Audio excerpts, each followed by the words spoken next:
2010 Big Appliance Savings Sale with the model WFW 915OWW 4.0 Whirlpool front loader washer, just $699.95, the lowest ever. Refrigerators, side-by-sides, bottom mounts, French door and French door with ice in refrigerator, all at Jerry's. Top mount starting at $399.95. The model T4 TXN WFWQ. Stoves by Whirlpool, Manna, Maytag, KitchenAid, JennAir. You can choose gas or electric.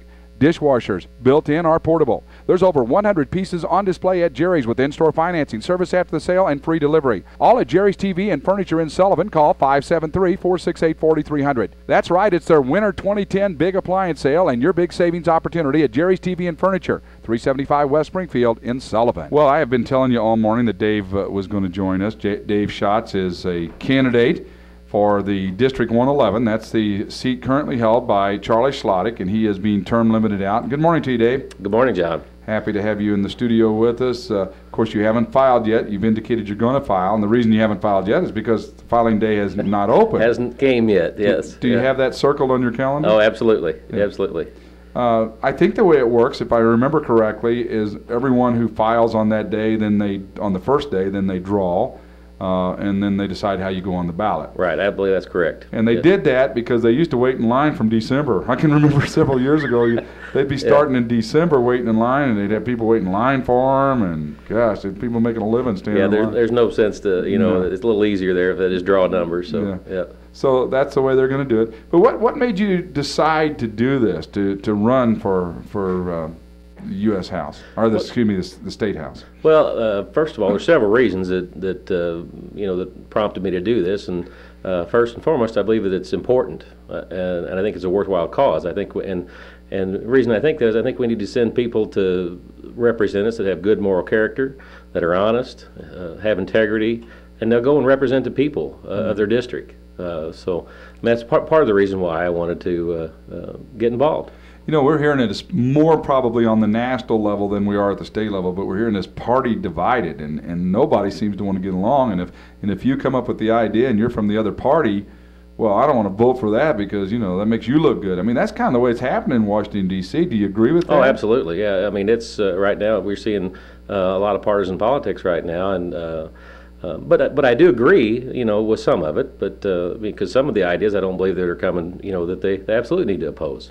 Right, but you oppose them for the idea, not because of the party. Not because of the party, right. So my question is, are you going to be one of those party people that if you're of course running on the Republican ticket, and if the Republican says do it, you'll do it? But first of all, John, I believe I'm a conservative. Mm-hmm. I'm a conservative, and that tends me to be on the Republican Party. Sure. So, I understand that. But like I said, but first of all, I'm going to vote my beliefs, and hopefully also the beliefs of the people I represent. And that's what we're there to do. So.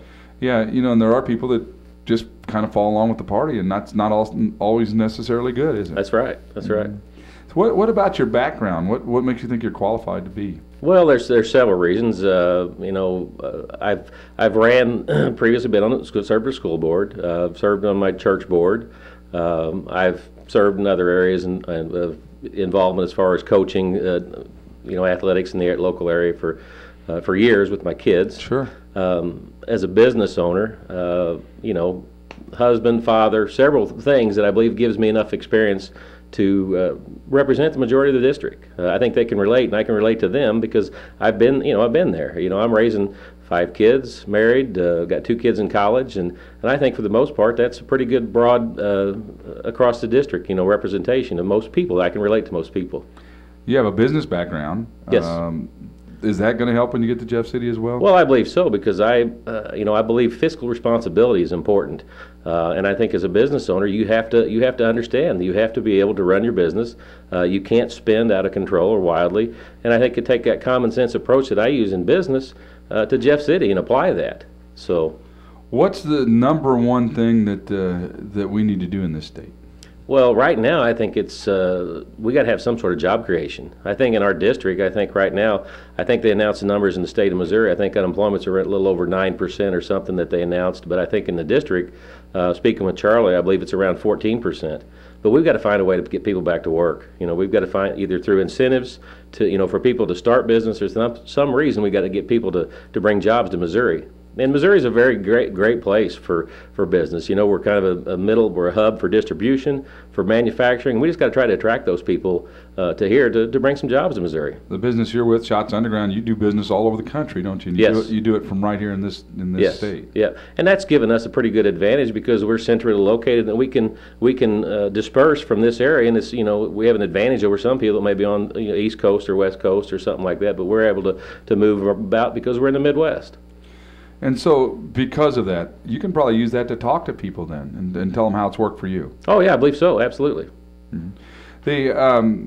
You know, there's a lot of things going on in the state level. We hear from all of our superintendents and that sort of thing. They're worried about the schools. They're worried about money coming to the school. But here in the state of Missouri, there has to be a balanced budget, doesn't it? Absolutely. They passed that we have to have a balanced budget, and I think that's one of the biggest issues they're dealing with right now is looking at some of the cuts that they're going to have to implement because it's basically it's a passed law that we have to have a balanced budget. So I think every year that's one of the top priorities is to figure out what you can afford because it depends on what money's coming in. And as you said, when we're 14% unemployment, that's a lot less jobs that are paying state income tax and everything else. Oh yeah, I think that as all the revenues, I think in any state agency or not necessarily agency, but all the city municipalities and everybody's seeing a revenue shortfall of tax dollars, not coming in because of where they are unemployment wise. And but we're going to have to live within that means. I mean, we can't live above our means. I think our federal government's showed us, we can see how they do it, but we just don't have the ability to do that. And its long-term effects, are going to put our children in a position that we're forcing them into debt before they ever get there. We here in the state of Missouri, I guess you just can't go print money, and that's what they do. That's what they do at the federal level, yeah. And that's what they do at the federal level, and you can't do that here. What are some of the other things you'd like to see done? Well, that, like I said, bringing some jobs back to this area is obvious, one of the obvious things. But like I said, bringing a common sense approach. Some of the things that get passed that go on, sometimes I just sit back and ask, where's the common sense in that? Passing laws just to be passing laws doesn't make any sense. But I want to make sure that if we do pass legislation, that we look at it and we evaluate it and we say, what's the cause and effect of that? Do we ask that question before we pass something?